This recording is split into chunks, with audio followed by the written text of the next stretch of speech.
Well, let's move back down the highway, back to Red Deer, where a interesting case unfolded in a courtroom this week. Sheila, you were there when pipeline company Plains Midstream agreed to plead guilty to environmental charges. And this involved 2 major pipeline spills. So talk about those spills and what Plains Midstream admitted by pleading guilty to these charges. Yeah, these were 2 very important spills, or high-profile spills. One was in 2011 up near Peace River, which is the largest spill in Alberta in the last 30 years, 29,000 barrels. And what came out in court were detail we hadn't seen before, which was in their little control room down near Red Deer, the operator of this pipeline noticed something called a spill alarm, but instead of shutting the pipeline down, he just couldn't figure out why the pressure was low, so he kept pressing the button, and 3 times he restarted that pipipeline, and 3 times more and more oil flowed into the swamp.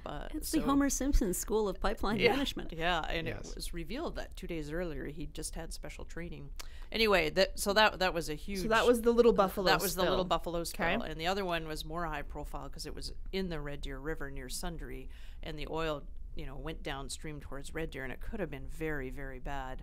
And the charges on that were Federal Fisheries Act because it's a flowing river, but secondly, they didn't report the spill quick enough. It took them hours, and Plains Midstream itself was not the ones that discovered it was their spill.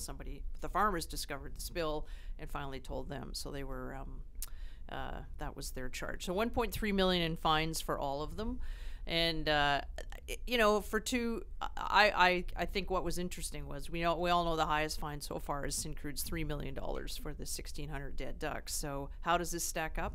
Well, for some pretty major spills on a major river that could have polluted Red Deer, there were 2 charges, and for the most volume up in Little Buffalo, 1 charge, which was they didn't take action quick enough to stop the flow. They certainly didn't. They were pushing the button. So I was surprised there were only 3 charges in these, and these are the first, I'll say, in the case of the Red Deer River, the first laid by the new energy regulator, which, as we all know, took over environmental enforcement away from the government just last month. Right, so. and these charges on the Red Deer spill were just laid last week. Yes, and just days coming before up the statute of limitations. And then they settled it just days later in court. So, yes, so the whole package was settled by an agreement. Yeah. I'm trying to figure out how I feel. I'm still uncertain about the size of the fines and what this says about the various laws. I guess federal and provincial. Is it a $500,000 maximum fine per charge? Yes, and they got $450,000.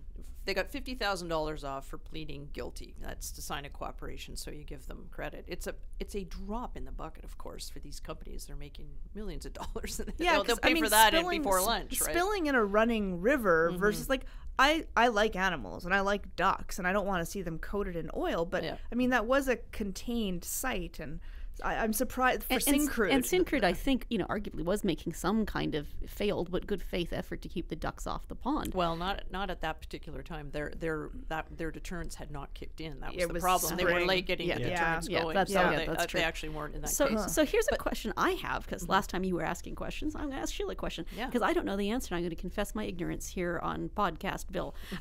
So if the companies are negligent and liable to these fines, do they have to pay anything towards civilly towards the cost of the cleanup as well, or does the taxpayer completely absorb the cost of the cleanup? Oh no, they pay for the cleanup. That's completely separate. That has about to be $70 done. million. Yeah, in the Little that Buffalo costs case. $70 million and $40 million on the Red Deer River case. All right, so that's is already done. This is for punitive on top of that. Yes. Right. All right. Well, okay. So if they've paid for the cleanup, then I'm less angry. Well, they have to. Yeah. Well, yeah, you'd think, but so if they've had to pay millions, tens of millions for the cleanup, I'm less angry about the size of the fine. But really, I think everybody should have to pay more. I think the other thing to remember is this Plains Midstream was the company that provoked the ill-fated pipeline review by the government, which then they sat on for months and months, and we all understood why when it came out, because it really actually didn't address the issues of pipeline safety.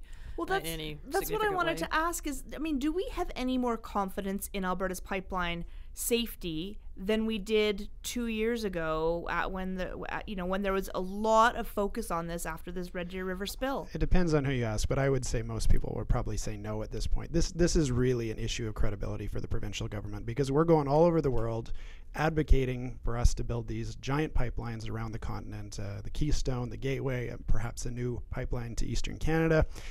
And we're telling people that pipeline is the best way to move these products. It's the safest way. It's the safest way. And yet, if we can't protect our own pipelines and hammer the companies that cause spills in our own province, what does that say about our credibility in Alberta?